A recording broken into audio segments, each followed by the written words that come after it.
What's going on YouTube? Pistol Pete here. Please forgive me, I do got a cold. I'm fighting over here. So it might sound a little congested, but that's the reason.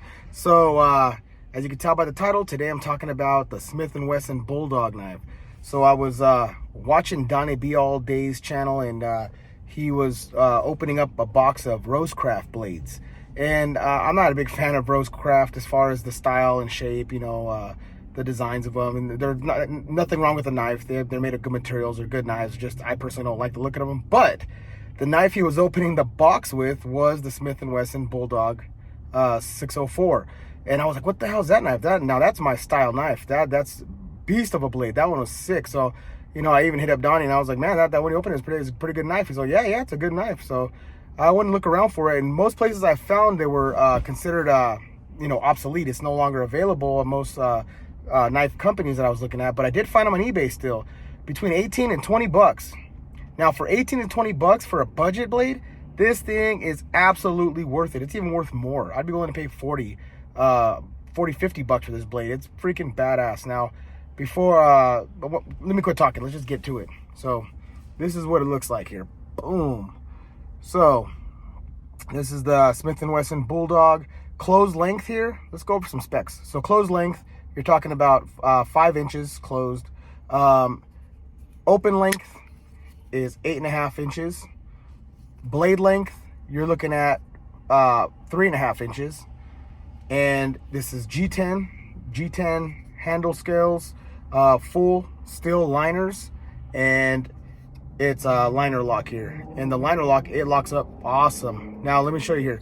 This one here has a flipper tab, but this one is not a spring assisted, and it's a heavy blade. So if you try just doing that with just the flap, just the tab itself, it's not gonna open away. You got to give it a little bit. It's more of a flipper assist, right? Than it is a flipper. So you just got to give it a little flick. Now if you use the thumb studs, which now the thumb studs are badass, dude. I even love the milling on those. Look at the milling on that thumb stud, just awesome. And the jimping right here is not too aggressive. Feels great. But if you use the thumb studs, you can keep the knife still. I mean, it's a smooth action. I mean, as far as it's really smooth, the action here. So, I mean, it's easy to deploy either way. And like I said, if you're going to use a tab, just give it a little flick. Awesome. And the lockup is just so strong. No wiggle, no nothing. Look how thick, dude, nice thick stock blade here. Built very, very well, again, for the price. It's got this clip here, like a paper clip style, but it works great. Not too strong, but strong enough. It does come with this lanyard, which is awesome. I didn't put this on there, it comes with it. So if you need to use that for any reason, that's cool to have. I do like this little fiberglass insert they put on it. Looks pretty cool, stylish. The texturing is just awesome. Awesome texturing. It feels so good in the hand. The ergonomics of it feel really great. When you open it and hold it, I mean, it just feels really good. Plenty of purchase room for the hand. Just feels super good in the hand. Absolutely love it. The blade steel on this is it's going to be a budget one, but still, if the heat treats right, I've had no issues with this. I've used a lot of cold steel that use this budget blade steel, and have no issues at all. And this one is no different. This one's going to be awesome as far as that goes. And this is the CR is 8CR13 MOV. 8CR13 MOV. So it is a budget steel, but I have no complaints with this thing. And this thing came razor freaking sharp out of the box. Let me see if I can get you here. Again, my wife gets pissed off when I do this, but I gotta show you guys. Look at that. You see the hair on there? Is it picking that up? Shave freaking sharp. And I just love the look of that blade. Look at that. That's awesome with those two fullers.